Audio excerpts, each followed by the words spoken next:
உங்களின் ஆன்மீக பயணங்களுக்கு யாத்திரை.com உடன் இணைந்திடுங்கள். கால் 9447560000.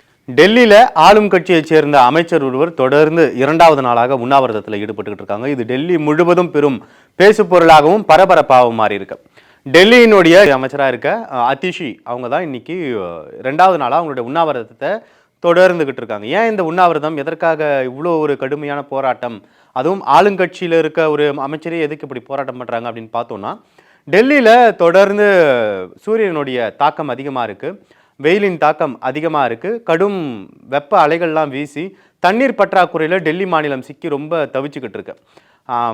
மக்களுக்கு அடிப்படையான குடி தண்ணீர் கூட கிடைக்காம அங்கே ரொம்ப அவஸ்தைப்பட்டுக்கிட்டு இருக்காங்க. இந்த நிலையில் டெல்லி ஏற்கனவே சுப்ரீம் கோர்ட்டில் முறையிட்டாங்க. ஹரியானா, இமாச்சல் பிரதேஷ் இங்கிருந்துலாம் எங்களுக்கு தண்ணி வரணும், அந்த தண்ணி முறையாக வரணும். அது மட்டும் இல்லாமல் இந்த வாட்டி ரொம்ப கடுமையான வெப்பம் இருக்கிறதுனால கூடுதலாக தண்ணி வேணும் அப்படின்னு சுப்ரீம் கோர்ட்டில் முறையிட்டாங்க. இதற்கு சுப்ரீம் கோர்ட் ஒரு உத்தரவு போட்டாங்க. என்ன கொடுத்தாங்க அப்படின்னா, மேல் யமுனா நதி ஆணையம் இந்த விஷயத்தில் தலையிட்டு அனைத்து மாநிலங்களும் பேசி ஒரு முடிவு எடுத்து டெல்லிக்கு முடிவு தரணும் அப்படின்னு சொல்லி சுப்ரீம் கோர்ட் ஒரு உத்தரவு போட்டாங்க. அதன்படி அதுவும் நடந்தது. ஆனாலும் தொடர்ந்து டெல்லி அரசு என்ன குற்றச்சாட்டு வைக்கிறாங்கன்னா, ஹரியானா மாநிலத்திலிருந்து எங்களுக்கு வர வேண்டிய தண்ணீர் முறையாக வரல, அதன் காரணமாக தான் டெல்லி மாநில மக்கள் ரொம்ப தண்ணீர் பற்றாக்குறையால் அவதிப்பட்டுக்கிட்டே இருக்காங்க அப்படின்னு ஒரு குற்றச்சாட்டை தொடர்ந்து வச்சுக்கிட்டே இருக்காங்க. இந்த நிலையில் கடந்த ஜூன் 19ஆம் தேதி, அதாவது புதன்கிழமை, அமைச்சர் அதிஷ் என்ன பண்ணுறாங்க, பிரதமர் மோடிக்கு ஒரு கடிதம் எழுதுறாங்க. எங்களுக்கு ஹரியானா மாநிலத்திலேருந்து வர வேண்டிய தண்ணி முறையாக வரல, இதை முறையாக பெற்றுக் கொடுக்கணும், மத்திய அரசு ஒன்றிய அரசு இதில் தலையிடணும், அப்படி நீங்கள் பண்ணி தரலை அப்படின்னு சொன்னால் நான் தொடர் உண்ணாவிரதம் போராட்டம் இருப்பேன் அப்படின்னு ஒரு லெட்டரை எழுதி எச்சரிக்கையும் கொடுக்குறாங்க. ஆனால் இது ஒன்றிய அரசு தரப்பிலிருந்து எந்த முடிவும் வரலை அப்படின்னு தான் சொல்லப்படுது. அதன் காரணமாக தான் அதிஷி தொடர்ந்து தன்னுடைய காலவரையற்ற உண்ணாவிரதத்தை மேற்கொண்டிருக்காங்க. அதாவது நேற்றுலேருந்து அவங்க மேற்கொண்டிருக்காங்க. அவங்க என்ன சொல்கிறாங்க இந்த சம்பவத்தில் அப்படின்னு பார்த்தோம்னா, ஹரியானா மாநிலத்தில் இருந்து மொத்தம் டெல்லிக்கு 613 MGD தண்ணி வரணும், ஆனால் இப்போ வர்றது 513 தான் வருது. ஸோ ஹரியானா வஞ்சிக்குது எங்களை, டெல்லியை அப்படின்னு சொல்லியிருக்காங்க. அதே சமயம் இந்த போராட்டம் ஆரம்பிக்கிறேன்னு சொல்லி அதிஷ் அறிவித்த உடனே திகார் சிறையில் இருக்கக்கூடிய அந்த கட்சியினுடைய தலைவர், மாநிலத்தின் முதல்வராக இருக்க அரவிந்த் கெஜ்ரிவால் ஒரு வாழ்த்து செய்தி அதிஷிக்கு அனுப்புகிறாங்க. என்ன அனுப்பியிருக்காங்க அப்படின்னா, உங்களுடைய போராட்டம் வெற்றி பெறட்டும், மக்களுக்காக நீங்கள் போராடுறீங்க, ஸோ உங்களுடைய போராட்டம் வெற்றி பெறட்டும் அப்படின்னு சொல்லி ஒரு வாழ்த்து கடிதத்தையும் அரவிந்த் கெஜ்ரிவால் கொடுத்திருந்தார். அதனை தொடர்ந்து தான் அவங்க நேற்றுலேருந்து தொடர் உண்ணாவிரத போராட்டத்தை முன்னெடுத்திருக்காங்க. இன்னைக்கு 2வது நாளாக போராட்டம் போயிட்டு இருக்கு. இப்படி இருக்கப்ப ஹரியானா அரசு, அதாவது ஹரியானாவில் பாஜக தான் ஆட்சி செஞ்சுக்கிட்டு இருக்கு, ஆளும் கட்சியாக இருக்கு. அப்போ ஹரியானா அரசு என்ன சொல்லுது, நாங்கள் அந்த மாதிரிலாம் எதுவும் வேறுபாடு காட்டலை, டெல்லிக்கு கொடுக்க வேண்டிய தண்ணியை முறையாக தான் கொடுத்துக்கிட்டு இருக்கோம், இதில் எந்த முரண்பாடும் இல்லை அப்படின்னு ஒரு விளக்கம் கொடுத்துருக்காங்க. ஆனால் அதிஷி இன்னைக்கும் 2வது நாளாக அவங்களுடைய போராட்டத்தை, உண்ணாவிரத போராட்டத்தை தொடர்ந்துகிட்டு இருக்காங்க.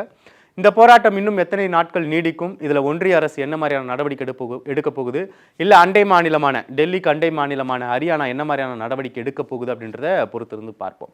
இதே சமயத்தில் ஆந்திர பிரதேசில் இன்னொரு முக்கியமான சம்பவம் நடந்திருக்கு. அரசியல் நிகழ்ச்சி அப்படின்னு கூட சொல்லலாம், அரசியல் சம்பவம் அப்படின்னு கூட சொல்லலாம்.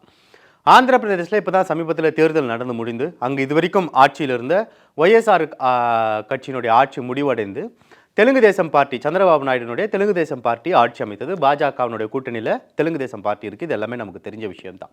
இப்படி இருக்கப்ப ஆந்திராவில் குண்டூர் மாவட்டத்தில் தாடேப்பள்ளி அப்படின்ற இடத்துல ஒய்எஸ்ஆர் காங்கிரஸ் அவங்களுடைய மத்திய அலுவலகத்தை கட்டிக்கிட்டு இருந்தாங்க. அது அண்டர் கன்ஸ்ட்ரக்ஷனில் இருந்தது. அதாவது இப்போ தான் அந்த கட்டிடம் கட்டப்பட்டு வந்துகிட்டு இருக்குன்னு முழுமையாக நிறைவடையலை.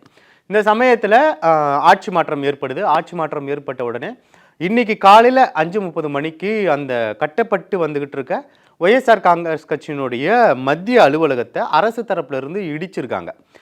இது ஏன் இடிச்சிருக்காங்க அப்படின்னா, இந்த கட்டடம் சட்டவிரோதமாக கட்டப்பட்டிருக்கு, சட்டத்தை மீறி கட்டப்பட்டிருக்கு அந்த கட்டடம் அப்படின்னு சொல்லி அரசு தரப்புலேருந்து ஒரு குற்றச்சாட்டு சொல்கிறாங்க. அதே சமயம் ஒய்எஸ்ஆர் காங்கிரஸ்லேருந்து ஜெகன்மோகன் ரெட்டி, அந்த கட்சியினுடைய தலைவர் ஜெகன்மோகன் ரெட்டி என்ன சொல்கிறார் அப்படின்னு பார்த்தோம்னா, நாங்கள் இந்த கட்டடத்தை விதிமீறி கட்டியிருக்கோம் அப்படின்னு சொல்லி ஒரு குற்றச்சாட்டு இருந்தது. இது தொடர்பாக நீதிமன்றத்தில் வழக்கு இருக்குது. நீதிமன்றம் இந்த கட்டடத்தை இடிக்கக்கூடாது, இந்த இடிக்கிற வேலையெல்லாம் செய்யக்கூடாதுன்னு ஒரு உத்தரவு போட்டிருக்காங்க. இந்த உத்தரவை எங்கள் கட்சியினுடைய வழக்கறிஞர் அரசுக்கு தெரிவிச்சிருக்காரு. அதையும் மீறி இன்னைக்கு இந்த இடிப்பு சம்பவம் நடைபெற்றிருக்கு. காலைல 5:30 மணிக்கு இந்த சம்பவம் நடந்திருக்கு அப்படின்னு ஒரு ட்வீட் போட்டிருக்காரு. இந்த இடிச்ச சம்பவம் இருக்கு இல்லையா, இது தொடர்பாக ஜெகன்மோகன் ரெட்டி சந்திரபாபு நாயுடு ரொம்ப கடுமையாக விமர்சிச்சிருக்காரு. ஒரு சர்வாதிகாரி போல இவர் நடந்துக்கிறாரு, அவருடைய பழிவாங்கும் அரசியல் எந்த அளவுக்கு மேலோங்கி இருக்கு அப்படின்றது நமக்கு இதுல இருந்தே தெரிய வருது அப்படின்னு சொல்லியும் ஜெகன்மோகன் ரெட்டி சந்திரபாபு நாயுடு சாடி இருக்காரு. இதே போல இந்த நீதிமன்றம் ஒரு தடை உத்தரவு கொடுத்துருக்கு, நாங்கள் இதை வந்து அரசுக்கு தெரிவிச்சிட்டோம் அப்படின்னு சொல்லியிருக்காங்க இல்லையா? அதை தாண்டி என்ன சொல்றாங்க அப்படின்னா, நீதிமன்றத்தில் தடை உத்தரவு இருக்கிறப்ப இடிச்சிருக்கிற விஷயம் வந்து நீதிமன்ற அவமதிப்பு.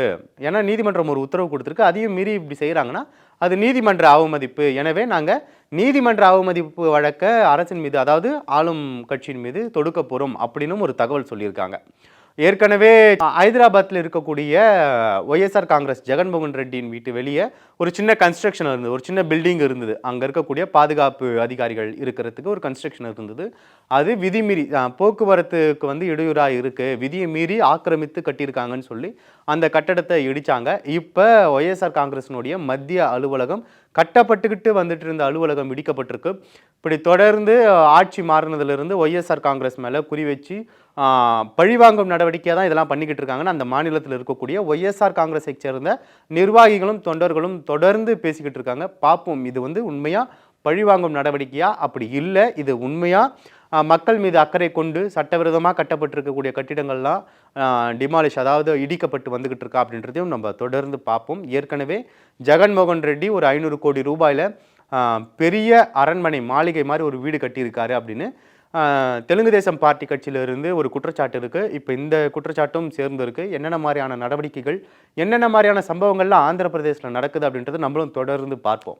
அடுத்த சம்பவம் எங்கே நடந்திருக்கு அப்படின்னு பார்த்தோம்னா, ராஜஸ்தானில் இருக்கக்கூடிய ஜோத்பூர் அப்படின்ற இடத்துல நடந்திருக்கு. ஜோத்பூரில் சூர் சாகர் அப்படின்னு ஒரு பகுதி இருக்குது. இந்த பகுதியில் ஈத்கா அப்படின்ற இடத்துல ஒரு கேட் அமைக்க முற்படுறாங்க. அந்த பகுதியின் பின்னாடி பக்கம் ஒரு கேட் அமைக்கிறாங்க. இதுக்கு தான் அங்கே ஒரு கலவரம் ஏற்பட்டிருக்கு. இந்த கேட் அமைக்கிறது தொடர்பாக 2 தரப்பினருக்கிடையே கலவரம் ஏற்பட்டிருக்கு. இந்த ஈத்காக்கு அந்த பக்கம் ஒரு பகுதி இருக்குது, இந்த ஈத்காக்கு இந்த பக்கம் ஒரு பகுதி இருக்குது. ஸோ இங்கே கேட் அமைச்சிட்டாங்க அப்படின்னா அந்த பக்கத்தில் இருந்து மக்கள் இந்த பக்கம் வர முடியாது அப்படின்னு சொல்லி அவங்க எதிர்ப்பு தெரிவிச்சிருக்காங்க. அதையும் மீறி கடந்த வெள்ளிக்கிழமை, அதாவது நேற்று இரவு அந்த தடுப்பு அமைக்கும் பணி, கேட் அமைக்கும் பணியை வந்து மேற்கொண்டிருக்காங்க. அப்போ அந்த பக்கத்தில் இருந்த மக்கள் ஆத்திரமடைந்து இந்த கேட் அமைக்கிற பணியில் ஈடுபட்டு இருந்தாங்களா, அந்த பணியாளர்கள் மீது கல்வீசி தாக்குதல் நடத்தியிருக்காங்க. இதுக்கப்புறம் இந்த பக்கம் இருக்க அந்த ஈத்காக்கு இந்த பக்கம் முன்னாடி இருக்க பக்கத்தில் இருக்க மக்கள் எல்லாமும் அங்கே போயிருக்காங்க. கலவரம் ஏற்படுது, சண்டை ஏற்படுதுன்னு அங்கே போயிருக்காங்க. அப்போ அந்த பக்கத்தில் இருந்த மக்கள் இந்த பொதுமக்கள் மீதும் கல்வீச்சு தாக்குதல் நடத்தியிருக்காங்க. இந்த சம்பவம் கேள்விப்பட்ட உடனடியாக போலீஸ் ஃபோர்ஸ் அங்கே போயிருக்கு, அந்த கலவரத்தை கட்டுப்படுத்துறதுக்காக போயிருக்காங்க. அப்படி போனப்போ பொதுவாக கலவரம் பெருசாக நடக்கிறப்ப அதை கட்டுப்படுத்தணும்னா கண்ணீர் புகை குண்டுகளை காவல்துறை தரப்புலேருந்து உபயோகிப்பாங்க. அந்த மாதிரி அங்கேயும் கண்ணீர் புகை குண்டுகளை வீசியிருக்காங்க. அப்போ என்ன நடந்திருக்கு, மக்கள் இன்னும் கோவப்பட்டு ஆத்திரமடைந்து அங்கே இருக்கக்கூடிய 2 டிராக்டரை கொளுத்திருக்காங்க. அது போக அங்கே இருக்கக்கூடிய ஒரு கடையை வந்து கொளுத்திருக்காங்க. இது மூலிமா அந்த 2 டிராக்டர் அப்புறம் அந்த கடை ரொம்ப சேதாரம் அடைஞ்சிருக்கு. அதே போல் இந்த கல்வீச்சு சம்பவத்தில், மக்கள் கல்வீசின சம்பவத்தில் காவல்துறையைச் சேர்ந்த 2 நபர்களுக்கு காயம் ஏற்பட்டிருக்கு. அவங்க 2 பேரும் இப்போ மருத்துவமனையில் அனுமதிக்கப்பட்டிருக்காங்க.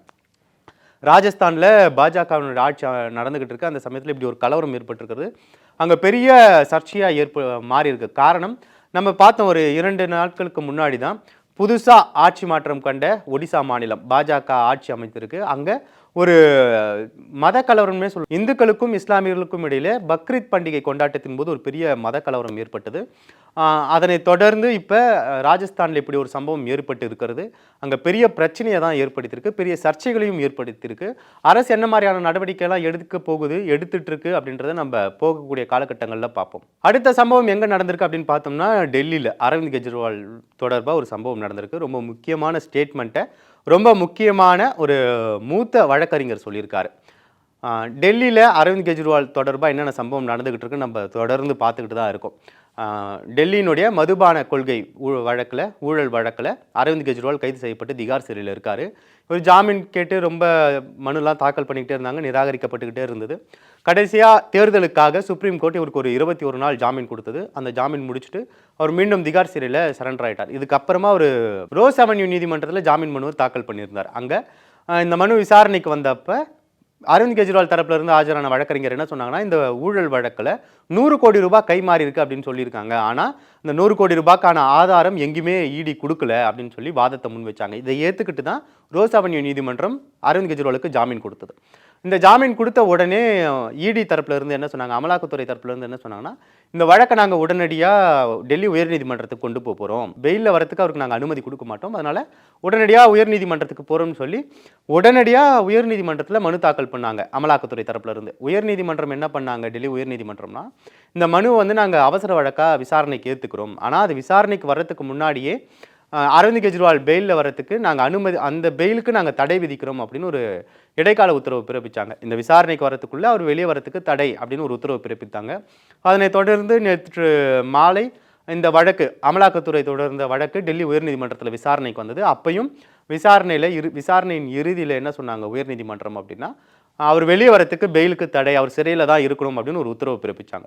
இதில் அமலாக்கத்துறை ஒரு முக்கியமான வாதத்தை இங்கே முன் வச்சிருக்காங்க. டெல்லி உயர்நீதிமன்றத்தில் என்ன சொல்லியிருக்காங்க அப்படின்னா, இந்த 100 கோடி ரூபாய்க்கு ஆதாரம் இல்லைன்னு சொல்லி அரவிந்த் கெஜ்ரிவால் தரப்புல இருந்து கீழமை நீதிமன்றத்தில் சொன்னாங்க, அதாவது ரோஸ் அவென்யூ நீதிமன்றத்தில் சொன்னாங்க. ஆனால் எங்ககிட்ட எல்லா ஆதாரமும் இருக்குது, இதை ரோஸ் அவென்யூ நீதிமன்றம் ஏற்றுக்கல, அதனால் இவருக்கு பெயில் கொடுக்கக்கூடாது, நாங்கள் எங்ககிட்ட எல்லா ஆதாரமே இருக்குது அப்படின்னு சொல்லி ஒரு வாதத்தை வச்சுருக்காங்க. இதை ஏற்றுக்கிட்டு தான் டெல்லி உயர்நீதிமன்றம் அரவிந்த் கெஜ்ரிவாலினுடைய பெயிலை நிராகரிச்சது.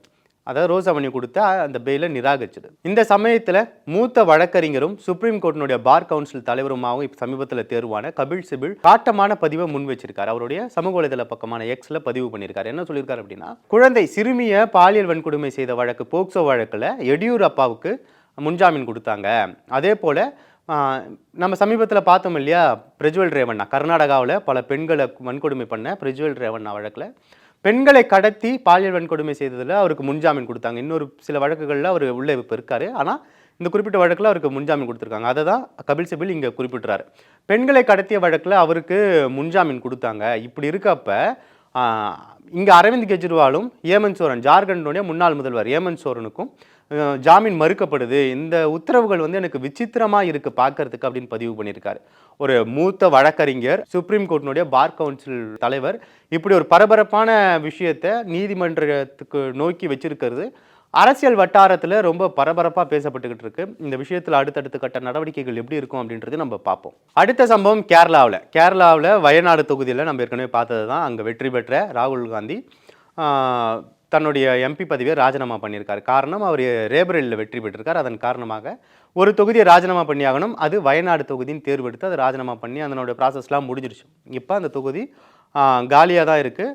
24ஆம் தேதி நாடாளுமன்றம் கூட போகுது. அது கூடி சில நாட்களுக்குள்ள இந்த தொகுதி காலியானதாக அறிவிக்கப்பட்டு இடைத்தேர்தல் அறிவிக்கப்படலாம் அப்படின்னும் பேச்சுகள் இருந்துகிட்டு இருக்கு. இந்த சமயத்தில் அங்கே காங்கிரஸ் தரப்பில் யார் போட்டியிட போகிறாங்க அப்படின்னு ஒரு பெரிய எதிர்பார்ப்புகள் இருந்த போது பிரியங்கா காந்தி தான் வேட்பாளர் அப்படின்னு காங்கிரஸ் உறுதியாக அறிவிச்சிருச்சு. அவங்க அங்கே பிரச்சாரங்கள்லாம் மேற்கொள்ளவும் தயாராகிட்டு இருக்காங்க. இந்த சமயத்தில் இந்த விஷயத்தில் ஒரு முக்கியமான ஒரு ட்விஸ்ட் நடந்திருக்கு, ஒரு அதிர்ச்சி, ஒரு சுவாரஸ்யம் எப்படினாலும் நம்ம சொல்லலாம். ஏன்னா மேற்கு வங்கத்தினுடைய முதல்வர் மம்தா பானர்ஜி பிரியங்காவுக்கு ஆதரவாக வயநாட்டில் வந்து பிரச்சாரம் பண்ண போகிறதா தகவல்கள் வெளியாயிருக்கு. ஏன் இது இவ்வளோ ஆச்சரியம் சுவாரஸ்யம் அப்படின்னு நம்ம சொல்கிறோம் அப்படின்னு பார்த்தோம்னா, மேற்கு வங்கத்தில் இந்த 2024 நாடாளுமன்ற தேர்தலின் போது காங்கிரஸ், சிபிஐ, அப்புறம் வந்து திரிணாமுல் காங்கிரஸ், அங்கே இருக்கக்கூடிய திரிணாமுல் காங்கிரஸ், இவங்க 3 கட்சியுமே கூட்டணியில் வெளியே இருந்தாலும், மேற்கு வங்கத்தை விட்டு வெளியே இருந்தாலும், மேற்கு வங்கத்தில் திரிணாமுல் காங்கிரஸ் இந்தியா கூட்டணிக்குள்ளே சேராமல் தனியாக நான் அங்கே இருக்கக்கூடிய அனைத்து தொகுதிகளும் தனித்து போட்டியிட்டது. மம்தா பானர்ஜி தெளிவாக ஒரு ஸ்டேட்மெண்ட் கூட சொல்லியிருந்தாங்க, நாங்கள் வந்து இந்தியா கூட்டணிக்கு வெளியில இருந்து ஆதரவு தெரிவிப்போம், மேற்கு வங்கத்துக்குள்ளே இந்தியா கூட்டணி கிடையாது அப்படின்னு சொல்லி தான் அந்த தேர்தலை சந்தித்து பெரும்பான்மையான தொகுதிகளில் வெற்றியும் பெற்றாங்க. இந்த சமயத்தில் இது வரைக்கும் அங்கே காங்கிரஸை எதிர்த்து அவங்க தொடர்ந்து பிரச்சாரம் பண்ணிக்கிட்டு இருக்காங்க, ஒரு குற்றச்சாட்டை வச்சுக்கிட்டே இருக்காங்க மேற்கு வங்கத்தில். இந்த சமயத்தில் வயநாட்டில் காங்கிரஸுக்கு ஆதரவாக காங்கிரஸ் வேட்பாளரை ஆதரித்து மம்தா பானர்ஜி, ஒரு மாநிலத்தின் முதல்வர் மம்தா பானர்ஜியை வந்து பிரச்சாரம் பண்ண போகிறாங்க அப்படின்ற வெளியாயிருக்க தகவல் அரசியலை ரொம்ப ஆழ்ந்து கவனித்து அரசியலை எப்போ பார்த்தாலும் பார்த்துக்கிட்டே இருக்கவங்களுக்கு பெரிய சுவாரஸ்யம், ஆச்சரியம் அப்படின்னு தான் நம்ம சொல்லணும். அடுத்த சம்பவம் எங்கே நடந்திருக்கு அப்படின்னு பார்த்தோம்னா, சமீபத்தில், அதாவது கடந்த ஜனவரி மாதம் பிரதமர் மோடி ஒரு இந்தியாவிலே மிக நீண்ட ஒரு பாலத்தை திறந்து வச்சார். முக்கியமாக கடல் மீது கட்டப்பட்ட ஒரு மிக நீண்ட பாலத்தை திறந்து வச்சார். எங்கே திறந்து வச்சார் அப்படின்றது நமக்கு எல்லாருக்குமே தெரிஞ்ச விஷயம் தான். மும்பையில் நவி மும்பை அப்படின்ற பகுதியில் திறந்து வச்சார். நவி மும்பையில் ஒரு பகுதியிலிருந்து இன்னொரு பகுதியை கடலை கடந்து ஒரு பாலம் இந்த பக்கத்துல இருந்து அந்த பக்கத்தை இணைக்கிறதுக்காக ஒரு 17,800 கோடி ரூபாய் செலவில் அந்த பாலம் கட்டப்பட்டு கடந்த ஜனவரி மாதம் பிரதமர் மோடி திறந்து வச்சார். இந்த பாலத்தில் தான் இப்போ விரிசல் ஏற்பட்டிருக்கிறதாகவும், இந்த விரிசல் ஏற்படுவதற்கு காரணம் அந்த பாலம் கட்டுமான திட்டத்தில் அந்த கட்டுமானம் நிறுவனங்கள் ஊழல் செய்தது, அரசு ஊழல் செய்திருக்கு அப்படின்னும் எதிர்க்கட்சிகளிலிருந்து தொடர்ந்து குற்றச்சாட்டு வச்சுட்டு இருக்காங்க. இது தொடர்பான வீடியோக்கள்லாம் நிறைய பரவிட்டு இருக்கு. அதாவது அந்த பாலத்தில் விரிசல் ஏற்பட்டது தொடர்பான வீடியோக்கள் அதிகமாக பரவிட்டு இருந்தது. இந்த சமயத்தில் இந்த பாலத்தில் இன்னைக்கு காலையில் சீரமைப்பு செய்யும் பணிகளான வீடியோக்களும் இன்று காலையிலிருந்து அதிக அளவில் பரவ ஆரம்பிச்சிருக்கு. ஸோ நானா பட்டேல் என்ன சொல்கிறாருன்னா, வாஜ்பாய் பேரில் ஒரு பாலம் அமைச்சு அந்த பாலத்தில் இவ்வளோ பெரிய ஊழல் நடந்திருக்கிறது துரதிர்ஷ்டவசமானது. இந்த பாலத்தில் நடந்த ஊழல் எல்லாத்துக்குமே பிரதமர் மோடி தான் பொறுப்பு அப்படின்னு சொல்லியிருக்காரு. அது போக பாஜக ஊழல் செய்யறதுல இருக்கக்கூடிய எல்லா எல்லைகளையுமே கடந்துருச்சு. ஒரு எல்லையே இல்லாமல் அந்த எல்லையும் தாண்டி ஊழல்களை பாஜக அரசு செஞ்சுக்கிட்டு இருக்கு. கர்நாடகாவில் பாஜக அரசு 40% கமிஷன் வாங்குச்சு. எந்த ஒரு கான்ட்ராக்ட் கொடுத்தாலும் அதில் 40% கமிஷன் வாங்கி ஊழல் பண்ணுச்சு. மும்பையில் அதெல்லாம் தாண்டி 100% கமிஷன் கேட்டு ஊழல் பண்ணிக்கிட்டு இருக்காங்க அப்படின்னு சொல்லி ஒரு குற்றச்சாட்டை முன் வச்சிருக்காரு. இந்த திட்டத்தை செயல்படுத்திய MMRDA என்ன சொல்றாங்கன்னா, அப்படிலாம் எதுவும் இல்லைங்க, இது பாலத்தின் மீது இந்த பிரச்சனை இல்லை, பிரச்சனை இருக்கு, சிறிய விரிசல்கள் இருக்கு, ஆனால் இது பாலத்தின் மேலே இல்லை, இந்த பாலத்தையும் கீழே இருக்க ரோடையும் இணைக்கக்கூடிய அந்த இணைப்பு சாலையில தான் இந்த பிரச்சனை இருக்கே தவிர பாலத்தில் எந்த பாதிப்பும் இல்லை, பாலம் சேஃபாக தான் இருக்குன்னு சொல்லியிருக்காங்க. அதே போல் இந்த சீரமைப்பு பணியும் நாங்கள் உடனடியாக மேற்கொண்டுட்டோம் அப்படின்னு சொல்லியிருக்காங்க. அந்த சீரமைப்பு பணிகள் மேற்கொண்ட வீடியோ தான் இன்னைக்கு காலையிலேருந்து வைரல் ஆகிட்டு இருக்கு. எப்படியோ ஆனாலும் ஒரு 17,800 கோடி ரூபாய் செலவு பண்ணி ஒரு பாலம் அமைத்து அந்த பாலத்தினுடைய இணைப்பு சாலையில் இவ்வளவு சீக்கிரம் ஜனவரி மாதம், இது நம்ம பேசிக்கிட்டு இருக்கிறது ஜூன் மாதம், ஒரு 6 மாதம் இடைவெளியில் ஒரு விரிசல் ஏற்பட்டிருக்கு அப்படின்னா இது ஒரு பெரிய விஷயம்தான். அரசு எப்படியான முன்னெச்சரிக்கை நடவடிக்கையோடு இன்னும் வரும் காலங்களில் செயல்படுது, இந்த சம்பவத்தில் என்ன பண்ண போகிறாங்க அப்படின்றத நம்ம பொறுத்திருந்து பார்ப்போம். ஏன்னா பீகாரில் இப்போ தான் ஒரு சம்பவம் நடந்து முடிஞ்சுது. ஒரு 2-3 தினங்களுக்கு முன்னாடி பீகாரில் கட்டப்பட்டுக்கிட்டு இருந்த பாலம் நிறைவடையாத பணிகள் இன்னும் நிறைவடையாமல் கிட்டத்தட்ட முடிகிற ஸ்டேஜில் இருந்த ஒரு பாலம் அப்படியே உருகுலைந்து கீழே விழுந்தது. அது பயன்பாட்டுக்கு அந்த மாதிரி ஒரு வேலை நடந்திருந்தால் எத்தனை உயிர்கள் அதில் பரிதாபமாக போயிருக்கும் அப்படின்றது நம்ம கற்பனை கூட பண்ணி பார்க்க முடியாத அளவுக்கான பிரச்சனை. அதே போல் தான் மும்பையில் இந்தியாவிலே மிகப்பெரிய நீண்ட பாலம் இப்படி ஒரு ஆரம்ப கட்டத்தில் இப்படி இருக்குன்னு சொல்லலாம், ஒரு விரிசல் ஏற்பட்டிருக்கு. அரசு முன்னெச்சரிக்கை நடவடிக்கையாக என்னென்ன மாதிரியான பணிகள்லாம் அங்கே மேற்கொள்கிறாங்க அப்படின்றத நம்ம பார்ப்போம். அடுத்து கள்ளக்குறிச்சி தொடர்பாக இன்னைக்கு தமிழ்நாட்டில் ஒரு முக்கியமான சில விஷயங்கள், சில ஸ்டேட்மெண்ட்ஸ்லாம் வெளியிட்டிருக்காங்க. அரசியல் கட்சியைச் சேர்ந்த முக்கிய நபர்கள், மக்கள் பிரதிநிதிகள் வெளியிட்டிருக்காங்க. இன்னைக்கு சட்டமன்றம் கூடி 2வது நாள் மானிய விவாதத்தின் மீதான 2வது நாள் இன்னைக்கு நடைபெற்றது. அப்படி இருக்கப்ப இன்னைக்கும் கருஞ்சட்டையில் உள்ளே வந்தாங்க அதிமுகவை சேர்ந்த எம்எல்ஏக்கள். இந்த கள்ளக்குறிச்சியில் கருணாபுரத்தில் விஷச்சாராயம் அறிந்து ஒரு 52 நபர்கள் பரிதாபமாக உயிரிழந்தாங்க. இதற்கு அரசு நடவடிக்கை சரியாக எடுக்கலை அப்படின்னு அரசின் மீது அதிருப்தியும் கண்டனமும் தெரிவிக்கும் விதமாக எதிர்க்கட்சியை சேர்ந்த அதிமுகவை சேர்ந்த எம்எல்ஏக்கள் கருஞ்சட்டை அணிந்து சட்டமன்றத்துக்குள்ளே வந்தாங்க. இன்றைக்கும் அவங்க உள்ளே வந்தப்போ முதல் விஷயமா இந்த கள்ளக்குறிச்சி கள்ளச்சாராயம் விஷயத்தை பற்றி தான் பேசணும் அப்படின்னு சொல்லி அனுமதி கேட்டு அதற்கு மறுக்கப்பட்டதுனால வெளியேறும், சட்டமன்றத்தில் நாங்கள் எதிர்ப்பு தெரிவித்து வெளியேறோம்னு சொல்லி வெளியே வந்து ப்ரெஸ் மீட்லாம் கொடுத்தாங்க. இந்த ப்ரெஸ் மீட்டின் போது எதிர்க்கட்சியின் தலைவராகவும் அதிமுகவின் பொதுச் செயலாளரும் இப்போ இருக்கக்கூடிய எடப்பாடி பழனிசாமி ஒரு விஷயத்த சொல்கிறார். என்ன சொல்லியிருக்காரு அப்படின்னா, கள்ளக்குறிச்சி சம்பவத்தில் காவல்துறைக்கு தெரியாமல் கள்ளச்சாராயம் வித்திருக்கவே முடியாது, கண்டிப்பாக இது அந்த மாதிரி நடந்திருக்கவே முடியாது. அது மட்டும் இல்லாமல் இந்த விஷயத்தில் திமுகவினுடைய 2 கவுன்சிலர்கள், அந்த பகுதியில் இருக்கக்கூடிய 2 கவுன்சிலர்கள், அப்புறம் எம்எல்ஏக்கும் இதில் தொடர்பு இருப்பதா தகவல் வந்துகிட்டு இருக்கு, அங்கே இருக்கக்கூடிய மக்கள்லாம் பேசிக்கிறாங்க அப்படின்னு சொல்லி ஒரு குற்றச்சாட்டை முன் வச்சிருக்காரு. இதன் காரணமாக இந்த திமுகவின் சேர்ந்த 2 கவுன்சிலர்கள் அப்புறம் எம்எல்ஏக்கள் இதில் சம்மந்தப்பட்டிருக்காங்கன்னு அங்கே இருக்கக்கூடிய மக்கள் சொல்கிறாங்க. ஸோ இதை மாநில காவல்துறை விசாரித்தா இதில் உண்மை நிலவரம்லாம் வெளியே வராது, இதன் காரணமாக வழக்கை சிபிஐ கிட்ட மாற்ற வேண்டும் அப்படின்னு ஒரு கோரிக்கை வச்சிருக்காரு. இதுக்கப்புறம் சட்டமன்றம் நிகழ்வுகள் நடந்துட்டு இருந்தது. அப்போ வெளியே வந்த திமுகவை சேர்ந்த, அதாவது கள்ளக்குறிச்சி மாவட்டத்தில் இருக்கக்கூடிய ரிஷிவந்தியம் எம்எல்ஏ வசந்தம் கார்த்திகேயன், அதே போல் சங்கராபுரம் எம்எல்ஏ உதயசூரியன், இவங்க 2 பேரும் கூட்டாக இன்னைக்கு சட்டமன்ற வளாகத்தில் செய்தியாளர்களை சந்திச்சாங்க. அப்படி சந்திக்கிறப்ப அவங்க என்ன சொல்கிறாங்க, ஒரு முக்கியமான விஷயத்த சொல்லியிருக்காங்க. அவங்க கள்ளக்குறிச்சி சம்பவத்தில் திமுக எம்எல்ஏக்கள் எங்கள் 2 பேர் மீதும் பாமக நிறுவனர் ராமதாஸ் குற்றச்சாட்டு வைக்கிறார், எங்களுக்கு தொடர்பு இருக்குன்னு குற்றச்சாட்டு வைக்கிறாரு. இந்த குற்றச்சாட்டு நிரூபிக்கப்பட்டுச்சு அப்படின்னா, இது உண்மைதான் அப்படின்னு நிரூபிக்கப்பட்டதுன்னா நாங்கள் 2 பேருமே பொது வாழ்விலிருந்து விலகிறதுக்கு தயார். ஆனால் நிரூபிக்கப்படலைன்னா ராமதாஸும் அவருடைய மகன் அன்புமணியும் பொது வாழ்க்கையிலிருந்து விலகிறதுக்கு தயாரா அப்படின்னு சொல்லி ஒரு கேள்வி கேட்டிருக்காங்க. இதே பாட்டாளி மக்கள் கட்சியினுடைய கூட்டணியாக இருக்கின்ற பிஜேபி இருக்கின்ற மாநிலங்களில் நூற்றுக்கணக்கான பேர் இருந்திருக்கிறார்கள். அவர்கள் எல்லாம் எடுக்காத நடவடிக்கை எங்கள் தமிழ்நாடு முதலமைச்சர் அவர்கள் 24 மணி நேரத்தில் எடுத்திருக்கிறார்.